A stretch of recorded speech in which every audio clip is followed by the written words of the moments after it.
Cette semaine, pour la deuxième partie de notre tutoriel sur les salons, nous allons voir comment se comporter lors de ces événements. Tout de suite après le générique.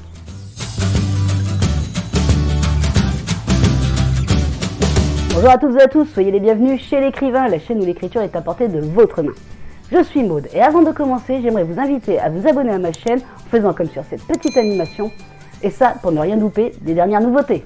La semaine dernière, on a vu comment faire pour s'organiser pour participer aux salons et autres événements de ce genre. Cette semaine, nous allons voir comment on va procéder face aux lecteurs qui viennent nous voir sur notre stand et aux auteurs qui participent au même événement que nous. Donc c'est facile, on va commencer déjà par les auteurs et l'organisation des salons. Généralement, on ne peut pas le nier, on est plutôt bien reçu, c'est plutôt agréable, on fait des connaissances. Cependant, si vous êtes du genre un peu timide, n'hésitez pas quand même à aller voir les autres auteurs. Commencez tout simplement à discuter avec votre voisin de gauche ou votre voisin de droite. Ça sera déjà un bon point. Intéressez-vous un petit peu à ce qu'ils font, eux s'intéresseront un petit peu à ce que vous faites. Donc c'est déjà une bonne chose pour pouvoir se décontracter pendant l'événement, parce que, je vous rappelle, ça dure entre 3 et 2 jours minimum. Et ensuite de pouvoir faire d'autres connaissances qui peuvent s'avérer très sympathiques, peut-être même vous faire des amis.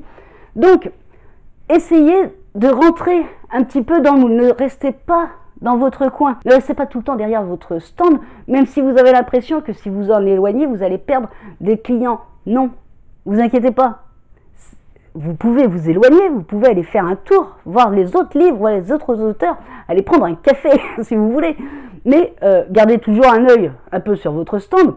De toute façon, ceux qui ont l'habitude feront en sorte que soit de retenir la personne qui est devant votre stand le temps que vous arriviez, soit d'aller vous chercher carrément si ils voient que vous traînez un petit peu trop ailleurs et que la personne est un peu pressée.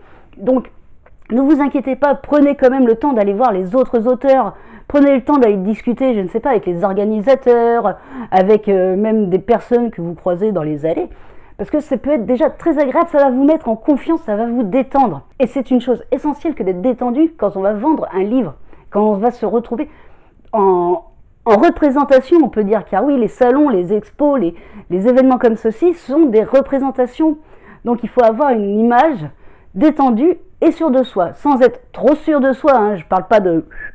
On prend pas le melon, hein, on y va tranquille, mais voilà, faut presque donner l'impression de l'avoir déjà fait, et des choses comme ça, quoi, d'être hyper à l'aise dans ce milieu, parce que de toute façon, en plus, c'est un milieu que vous allez fréquenter de plus en plus, parce que c'est quelque chose qui est hyper important pour les auteurs, et c'est quelque chose auquel vous allez prendre vraiment plaisir au fur et à mesure. Vous allez voir, c'est fini presque par être addictif, parce qu'en plus, quand vous allez tourner dans votre région, vous allez retrouver d'autres auteurs qui, eux aussi, tournent dans la même région que vous, bien entendu, et ce qui fait que vous allez vous créer un réseau comme ça, et vous serez bien content de vous retrouver, donc voilà, profitez de ces moments aussi pour créer du réseau et vous détendre, profitez de l'instant présent. Et pour ceux qui ont un peu plus l'habitude des salons, essayez aussi d'accueillir les petits nouveaux, comme on dit, essayez de les mettre eux aussi à l'aise, parce que vous êtes passé par là, donc vous savez comment ça se passe, donc essayez d'aller vers eux, de discuter si vous voyez qu'ils sont un tout petit peu en retrait, un petit peu timides ou inquiets de comment ça va se passer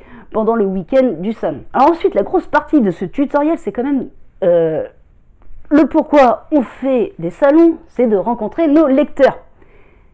Alors, quand on est dans un salon, ou dans une expo, ou dans quelque chose comme ça, il faut se dire que le lecteur vient, mais pas forcément pour vous. Et c'est là qu'il va falloir l'accrocher. Comment? Déjà, on sourit, on est aimable, on dit bonjour. Les gens passent devant votre stand, ils ne s'arrêtent pas, on s'en fiche. On y va, on dit bonjour, déjà parce que ça attire. Le bonjour va leur faire tourner les yeux vers vous, ils vont vous répondre. Après, certains iront même jusqu'à pousser en faisant au moins semblant de s'intéresser à votre stand, donc ils resteront un peu plus. Et peut-être qu'en faisant semblant, ils vont vraiment s'intéresser à votre stand. Deuxième chose, quand un potentiel lecteur s'arrête devant votre stand, vous avez souri, vous avez dit bonjour, il commence à s'intéresser à vos livres, ou du moins à l'un de vos livres. Il regarde la couverture, vous lui dites qu'il peut feuilleter votre livre. Dites-vous que le lecteur a le droit de toucher votre livre. Vous avez des modèles un peu d'exposition, donc vous les laissez toucher, feuilleter votre livre. Vous leur laissez lire ce qu'ils veulent, vous ne les harcelez pas, vous ne donnez pas non plus l'impression d'être aux aguets, vous savez, comme ça, genre, toi je vais t'avoir, tu vas payer. Non, non, vous le laissez faire, tranquille. Et quand il commence à vous interroger, à vous poser des questions, répondez, sincèrement. Pas la peine non plus de... Et si vous savez pas, vous leur dites, ah, je sais pas, ou des choses comme ça. Les gens, s'ils vous posent des questions sur autre chose, comme sur l'auto-édition ou sur votre maison d'édition, répondez. Ça ne vous coûte rien et ça montre que vous êtes sympathique. Donc vous laissez une bonne image de vous, même à une personne qui n'achètera pas vos livres.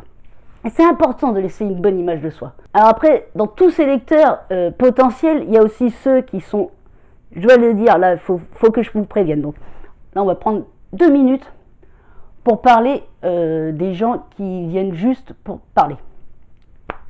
Il y en a, c'est les spécialistes de ça. Donc vous allez vous retrouver, je suis sûre que ceux qui ont déjà fait des salons connaissent le personnage dont je vais parler. Et ceux qui n'ont encore pas fait de salon, ne vous inquiétez pas, vous tomberez un jour dessus. Et vous n'avez pas le choix, ils sont partout. C'est une personne, homme, femme, n'importe quel âge, qui est là juste parce qu'il a envie de parler. Et qui est là juste parce qu'il a envie de parler de lui ou d'elle. Donc vous allez pendant un quart d'heure, 20 minutes, moi mon record a été quand même 50 minutes à écouter parler une personne de choses. On va l'avouer, au début ça part des livres, ensuite ça part sur eux et dont vous n'avez rien à faire. Hein. Et malgré tout, il faut quand même rester souriant et aimable.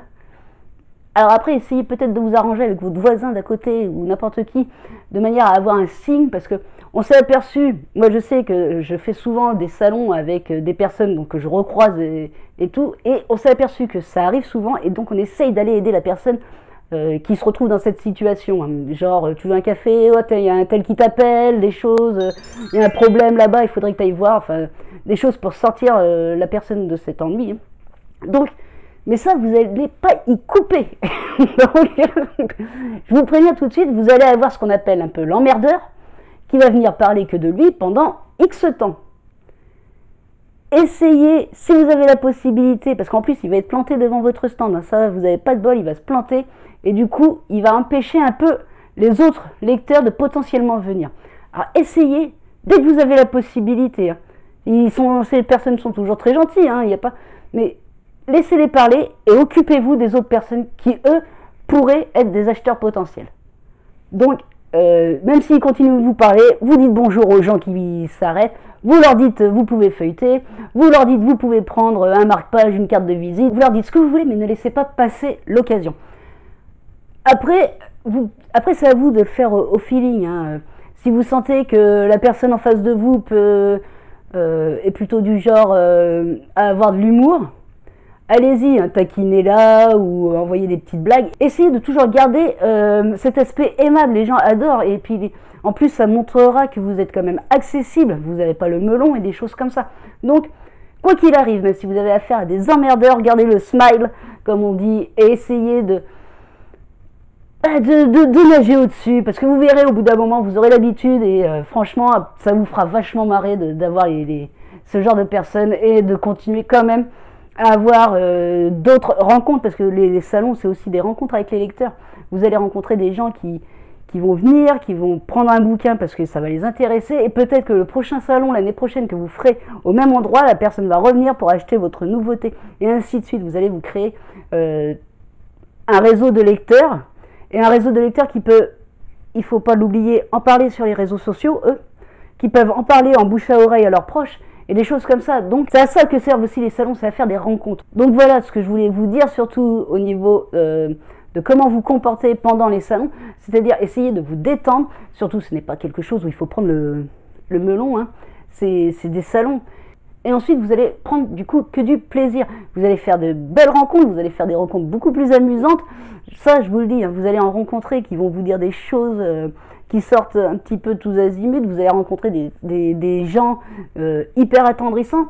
Moi j'avoue, pour une petite anecdote, le dernier salon que j'ai fait, non celui-là de Noël, le dernier salon de Noël que j'ai fait en 2019, à un moment j'étais seule et là je vois un petit bout de chou de quoi 4-5 ans maximum qui vient vers moi et qui me demande comment je crée mes livres. Mais en fait ce que je voyais c'est que quand j'essayais de lui donner une réponse, il n'avait les yeux que dirigé vers mon assiette où j'avais mis quelques bonbons pour Noël, des trucs. Donc, j'avais bien compris que ce qui l'intéressait le plus et que c'était une façon de m'aborder, c'était pour les bonbons. Donc moi je lui ai dit, allez, vas-y, tu peux en prendre. Mais ça m'a fait tellement marrer, il m'a dit merci, il s'est barré. Donc, en fait, voilà, c'était une rencontre tellement mignonne que ça m'a attendri et ça m'a fait rire. Donc voilà, c'est des salons, ça permet tout ceci, de faire de belles rencontres, de vous donner aussi un peu plus confiance en vous-même. Parce que certains auteurs, il faut le dire, même certaines personnes et certains auteurs donc, ont un manque de confiance en eux. Pourtant, ils ont fait déjà beaucoup dans leur travail d'écrivain. Avoir écrit un livre, l'avoir été édité ou l'auto-édité, c'est quand même pas rien, je vous le rappelle. C'est quand même un travail de longue haleine et vous êtes arrivé jusque-là. Si vous faites en plus dans les salons, c'est-à-dire que vous allez affronter du monde, vous allez affronter des gens, ça peut être, je sais, très stressant. Donc, c'est déjà quelque chose d'énorme de faire d'autres salons quand on est un peu timide ou quand on a un petit manque de confiance en soi. Donc voilà, surtout, les salons, ça va vous servir à tout ça, ça va vous développer. Et du coup, vous allez devenir beaucoup plus sûr de vous et vous allez pouvoir mieux vendre encore vos livres, mieux défendre vos livres. Même pas vendre, on ne parle même pas de vendre, on parle de défendre votre livre. C'est-à-dire quand on vous demandera de l'expliquer, vous n'aurez plus aucun souci, vous aurez presque même des automatismes. Une chose aussi, je voulais parler de ceux qui vont, parce que dans les salons, il va falloir aussi vous attendre à avoir de mauvaises, on va pas dire de mauvaises critiques, hein, parce que les gens essayent toujours un peu de mettre, mais vous allez toujours entendre des choses qui peuvent ne pas être agréables. Il faut absolument que ça vous passe là, voire même là, vous voyez, très haut. On s'en fiche. Vous ne pouvez pas plaire à tout le monde, vous êtes un auteur, vous êtes un être humain, et on ne peut pas plaire à tout le monde. Donc, les critiques, les « oh, je pourrais en faire autant » ou « oh, ça ressemble à » ou « oh, j'ai lu un livre, ça parlait de la même chose », on s'en fout, ça passe au-dessus. Parce que de toute façon, dans les salons, les trucs, les foires, les expos, les trucs comme ça, je vous garantis que vous allez avoir plus de belles rencontres, d'ondes positives, des choses comme ça que des petites critiques. Moi, ce que j'ai entendu souvent, c'était au niveau des livres numériques. Parce que je propose mes livres aussi numériques en vente. Et là, c'est souvent « oh, mais on passe trop de temps, les enfants, les jeunes de nos jours passent trop de temps devant les écrans », des choses comme ça. Sauf que les gens oublient de dire ou de penser même que l'écran d'une liseuse n'est pas un écran d'ordinateur. Que beaucoup de personnes lisent aussi en numérique parce que ça leur permet de pouvoir grossir le texte de la façon dont ils veulent. Que ça leur permet aussi de pouvoir lire le soir sans lampe et ne pas déranger leur conjoint qui dort parce qu'il va se lever tôt le lendemain matin. C'est des choses comme ça. Le livre numérique aussi, ça permet d'en emmener plein dans un truc très réduit qui est une liseuse.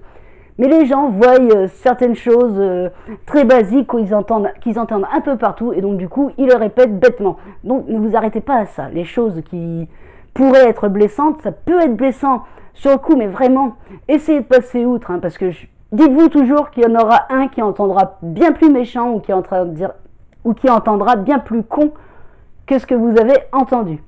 Donc voilà ce que je pouvais vous dire sur les salons avec ces deux tutoriels sur la façon de vous préparer et sur la façon dont on gère les gens, parce que c'est bien ça qu'il faut dire, on gère les gens pendant un salon. Maintenant, je vous donne rendez-vous la semaine prochaine pour un nouveau tutoriel. En attendant, si vous avez envie de vous abonner, c'est par là, sur la petite photo, là, tu vois, c'est là. Et si vous avez envie d'autres tutoriels, c'est juste en dessous. Et n'oubliez pas que vous avez la formation offerte qui se trouve en lien dans la description, par là-bas, de cette vidéo. Et je vous donne rendez-vous la semaine prochaine. En attendant, bonne écriture à toutes et à tous et prenez soin de vous.